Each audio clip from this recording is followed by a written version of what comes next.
Hola chicos, buenas tardes. El día de hoy me toca a mí compartirles la clase del día de hoy.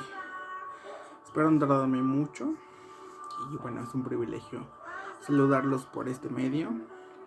Espero que pronto podamos vernos y que pues podamos aprender juntos y descubrir más cosas acerca de Dios. Oramos para empezar con esto. Señor Jesús, Dios, te damos gracias porque aún en medio de esta situación, tú siempre estás con nosotros y aún en medio de estas situaciones que podemos ver tu mano de poder para con tus hijos y sabemos que tú no nos dejas solos y que siempre estás a nuestro lado. Queremos conocerte más, queremos descubrir quién eres tú y permítanos, Señor, aprender eh, y guardar, Dios, atesorar tu palabra en nuestros corazones para poder día con día ser más como tú. En el nombre de Jesús te damos gracias. Amén. Bueno, en esta clase vamos a hablar acerca de el libro de Hechos. El libro de Hechos va a estar dividido en dos partes. Entonces a mí me toca hablar de la primera parte de este libro. Entonces, básicamente este libro se encuentra en el Nuevo Testamento y abarca todo lo que es la historia de la iglesia primitiva. Primitiva porque es pues la iglesia, cómo se conformó en el tiempo de Jesús, en donde se hacían grupos en casas. Como tal no habían construcciones como hoy en día, sino eran en casas donde las personas se reunían para platicar, conversar, motivarse, alentarse y saber más acerca de Jesús como tal. Entonces, así es como antes eran las iglesias y así es como se desarrollaban en el tiempo de Jesús, y después de que Jesús se va es como se instituye la iglesia. Y entonces iban de casa en casa, se reunían, oraban unos por otros, etcétera, etcétera. Solo para dar un poquito de contexto. Bueno, el Big Bang de la iglesia. ¿Qué quiere decir esto? Cuando Jesús asciende, entonces Él deja una misión, la cual es compartir el Evangelio a cualquier lugar. Entonces nosotros tenemos que hacer eh, que este mensaje llegue, porque al final también a nosotros nos hacen partícipes de esta promesa y lo vamos a ver un poco más adelante. Eh, esta carta se escribe por medio de Lucas a uno de sus ayudantes, que es Teófilo. Como tal, como les vuelvo a reiterar, es parte de esta iglesia primitiva y lo que se busca es compartir el evangelio. Y se empieza de la parte del Imperio Romano hasta que llega a... No, empieza en Jerusalén y termina en el Imperio Romano, que es como el recorrido que tienen. Eh, como tal empieza Pedro, algunos discípulos y por último vamos a terminar, bueno, esta parte con Pablo de Tarso, que no sé si muchos lo conozcan, espero que sí, y si no vamos a verlo más adelante. Vamos a ver quién es este hombre y cómo es que se da esta conversión, ¿sale? Y bueno, como tal esta carta o este libro empieza en Jerusalén y acaba en Roma, como les mencioné hace un momento. Y en los primeros acercamientos a los gentiles. ¿Quiénes son los gentiles? Los gentiles son las personas que no eran o que no son de Israel. Entonces antes, en el tiempo de Jesús, se creía que el evangelio era solo para estas personas que vivían en Israel, ¿sabes? Es como si nosotros dijéramos que, no sé, el taco al pastor, por así decirlo, solo es de Ciudad de México y en ningún otro estado se puede comer este taco porque solo es de Ciudad de México. Entonces en ese tiempo se creía algo similar, como que solo era de Israel. y no podía expandirse a más lugares, siendo que Jesús dejó un mandato, el cual era que se expandiera a Samaria, a Judea y hasta el último de la tierra. Entonces ya no solo era de Israel, sino que poco a poco se iba a ir expandiendo. Entonces esto permite que a los gentiles, personas que son extranjeras o que son de fuera de Israel, puedan ser partícipes de esta promesa o de este regalo, el cual es pues la vida eterna por medio de Jesús. ¿Ok? Entonces, como tal, también vemos los viajes misioneros de Pablo, y esto es ya cuando Pablo como tal tiene una conversión, y su conversión es muy radical, lo que hace que él empiece a buscar la manera de ir y plantar iglesias o plantar el mensaje en algunas casas, pero estas casas tenían tanto impacto que se llenaban de muchas personas rápidamente por el mover ya sea del Espíritu Santo o de lo que estaba pasando dentro de la iglesia como tal o de la casa en ese tiempo. Sin duda alguna Dios nos llama a ser testigos y eso nos permite a nosotros entender que somos personas que necesitamos hablar acerca de la resurrección de Jesús. ¿Por qué? Porque nosotros, si bien no estuvimos como tal el día que Jesús murió, pero sí creemos.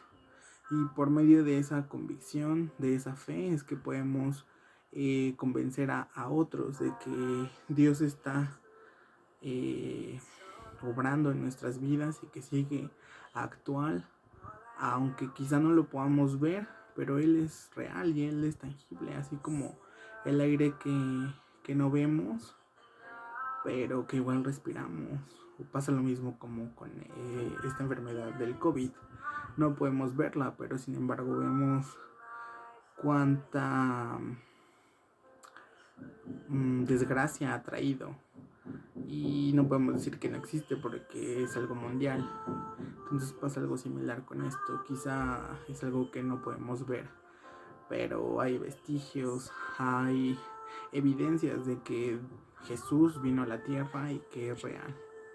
Entonces nosotros tenemos que tener esa bandera de que Jesús murió por nosotros y que Él perdona nuestros pecados y que nosotros somos sus hijos y que por medio de ese sacrificio es que nosotros ahora podemos ser aceptos delante de Dios y podemos encontrar lo que pues a veces no mucha gente está buscando allá afuera, y por medio de esos vacíos que tiene es que encuentra otras cosas allá afuera, siendo que Dios te ofrece todo de manera gratuita y sin costo alguno, y ni siquiera te exige o te pide algo a cambio tan difícil, ¿no? Es como decir, ay no, Dios me pide $1,000,000 para darme la salvación, cuando ni siquiera Dios es así, ¿no? A veces Dios es más accesible, pero a veces nosotros lo hacemos tan inalcanzable que no podemos entender como su propósito real para nosotros. Entonces, podemos de esta manera testificar lo que Dios ha hecho en nuestra vida. No solo hablar de lo que hemos visto, de lo que nuestra familia nos ha contado o de lo que quizá hemos visto en la iglesia, sino creo que es momento de hablar de cosas un poco más personales. Es la manera en la que yo creo que la mayoría de nosotros podemos conectar con alguien más, porque por medio de esto es que la gente puede conocer a un Dios verdadero, porque puede decir, ah, yo conozco a este chico y él era de esta manera, pero empezó a buscar a Dios o empezó a ir a una iglesia y ahora es de esta manera, o ahora se comporta de esta manera, o ahora habla de esta manera. Y son pequeños cambios. No te estoy diciendo que seas un santurrón de la noche a la mañana o que te vistas de traje todos los días, porque creo que tampoco es la mejor idea. Creo que es un proceso, y un proceso lleva ciertas fases que a veces algunos cedemos más, algunos ceden menos, pero al final es un proceso y Dios respeta el proceso de cada persona y a nadie forza, porque Dios al final es un caballero y Él hace con lo que cada uno de nosotros le entregamos lo que Él puede.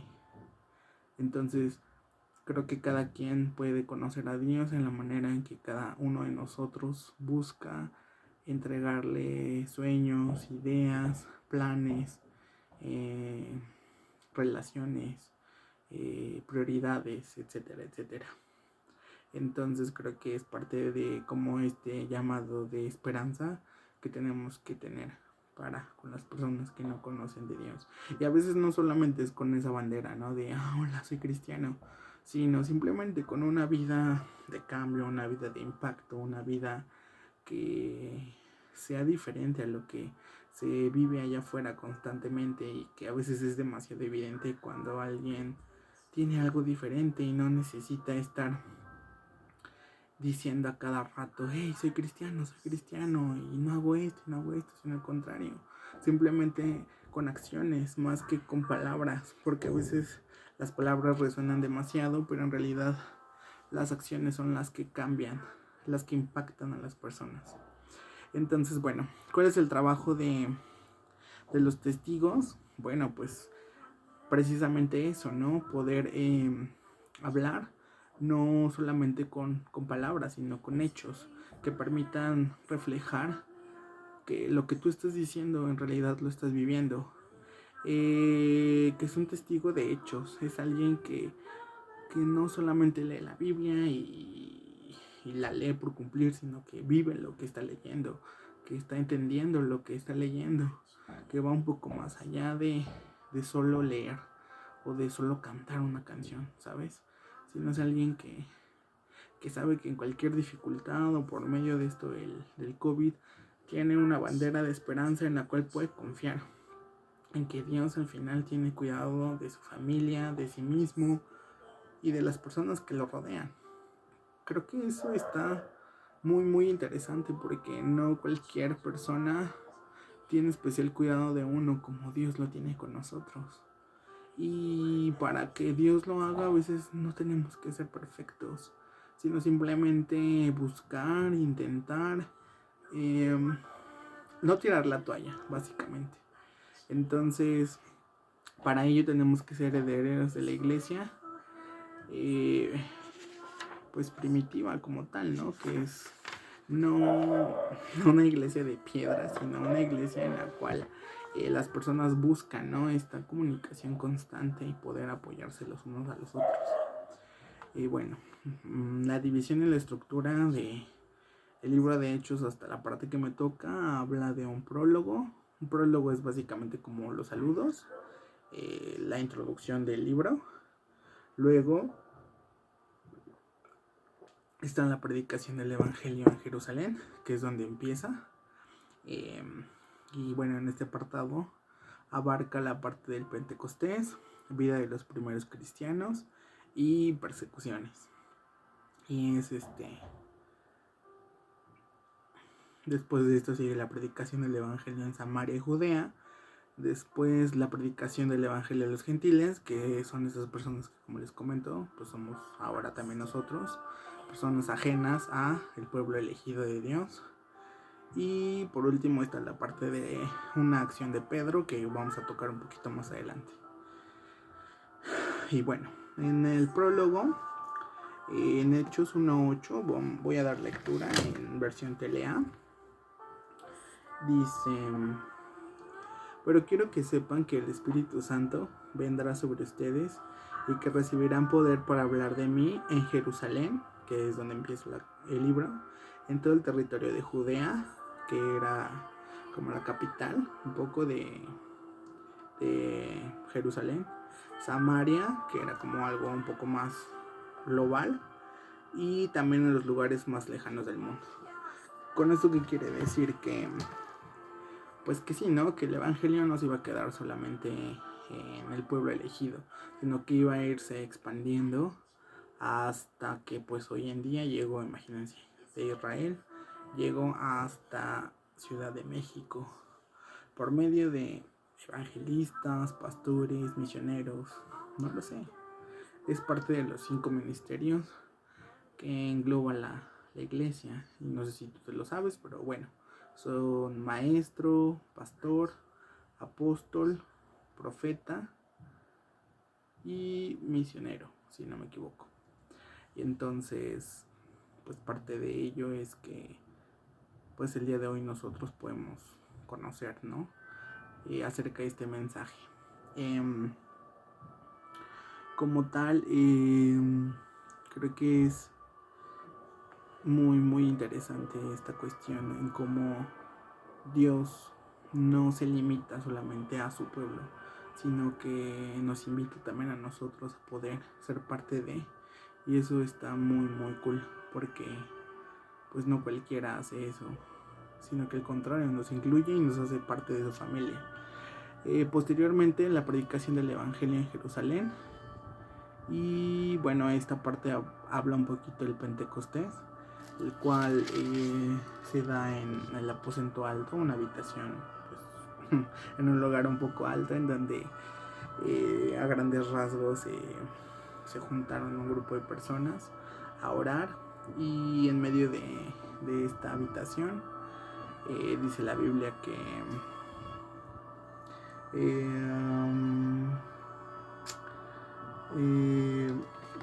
voy a leer, está en Hechos 2.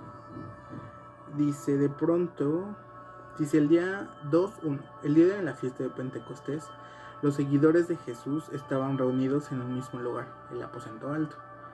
De pronto oyeron un ruido muy fuerte que venía del cielo, parecía el estruendo de una tormenta y retumbó por todo el salón. Luego vieron que algo parecido a llamas de fuego se colocaba sobre cada uno de ellos. Fue así como el Espíritu Santo los llenó de poder a todos ellos, y enseguida empezaron a hablar en otros idiomas, que es lo que hoy en día nosotros conocemos como lenguas. Cada uno hablaba según lo que el Espíritu Santo le indicaba. En aquel tiempo muchos judíos que amaban a Dios estaban de visita en Jerusalén y habían llegado de todas las regiones del Imperio Romano. Y bueno, pueden seguir leyendo la historia en ese capítulo. Y bueno, había muchas personas de otros lugares, entonces al escuchar que estaban hablando en otros idiomas y que ellos podían entender, era como, ¿qué está pasando? ¿Cómo yo puedo entender lo que ellos están diciendo? Y fue también una ocasión en la que Pedro pudo hablar acerca de Jesús, y ese mismo día, pasando esta parte como de las lenguas, se convierten 3,000 personas pues a Jesús. Y está muy interesante cómo es no juego, pero como esta interacción entre lo que pasa con el Espíritu Santo, y ellos pueden hablar en lenguas, y a su vez estas personas que no conocen a Dios o a Jesús en este caso aceptan a Jesús, y bueno, son bautizadas también en el Espíritu. Entonces creo que está muy interesante, y si quieren leerlo pues está en el capítulo 2 de Hechos. Y bueno, más adelante está la vida de los primeros cristianos, que es más que nada esta parte, ¿no? De cómo pues empiezan a ir de casa en casa hablando de las buenas nuevas, haciendo algunos milagros, buscando como el que haya confianza entre unos y otros, el que se apoyen unos con otros, el que no haya división, contienda, etcétera, etcétera. Y creo que es parte de lo fundamental para que cualquier iglesia pueda crecer sana dentro de este ámbito. Posteriormente hay persecuciones, porque obviamente al pueblo o al gobierno de ese entonces pues no le encantaba esta idea. Entonces muchas personas perseguían a los cristianos, y más pues a los que hablaban. Entonces de esta manera es que ellos chocaban. Entonces muchos de ellos iban a cárceles, o los castigaban, los llevaban a la cárcel, los mataban, los apedreaban. Y este libro habla mucho acerca de ello. ¿Por qué sufrían persecución? Porque simple y sencillamente estaban hablando verdades que a ellos no les convenían escuchar. Y pues cuando alguien dice una verdad, no siempre a todos les gusta. Entonces, eso, y aparte que a veces no todas las personas están como dispuestas a pasar como o entender el precio de ello. A lo que me refiero es que cuando nosotros conocemos de Dios, tenemos que entender que pues tenemos que pagar cierto precio, el cual puede ser ello. Quizá no es nuestro caso porque estamos del lado de Occidente. Bueno, de este lado donde está Estados Unidos, Canadá, Sudamérica, y nosotros, en donde hay derecho a libre expresión y somos un poco más abiertos y hay como este estilo de vida un poco más abierto como tal, y podemos hacer lo que podamos y lo que queramos. Pero del otro lado del mundo hay un libro, de hecho es el que comenta Noelia, que se llama Locos por Jesús, el cual habla de muchos testimonios de misioneros que van a precisamente esos lugares donde no se puede hablar ni siquiera de Jesús. Y hay testimonios muy increíbles en cuanto a cómo personas son masacradas porque hablan de Jesús, o porque creen en Jesús, o porque cambiaron sus creencias por creer en Jesús. Y de verdad que si les interesa, hay testimonios muy desgarradores, muy alentadores, que dices, ¿cómo es posible, no? Que personas así estén matando personas que creen en Jesús solamente por una diferencia de creencia. Entonces, hay uno que recuerdo mucho, el cual quemaban las Biblias porque no le dejaban leer como tal. Entonces esta persona que predicaba arrancó, no sé, 10, 15 páginas creo que era una carta del Nuevo Testamento. Y literalmente con esas 15 hojas eran con las que ellos predicaban, y en las cárceles, cuando ya estaban en la cárcel, se aprendían porciones de la Biblia, y aún en medio de ello el autor del libro escribe, ¿no? Que ellos podían sentir al Espíritu Santo, y que ellos, aun a pesar de la situación, no se veían limitados, sino al contrario, se motivaban para seguir buscando a Dios y por medio de ello salir adelante.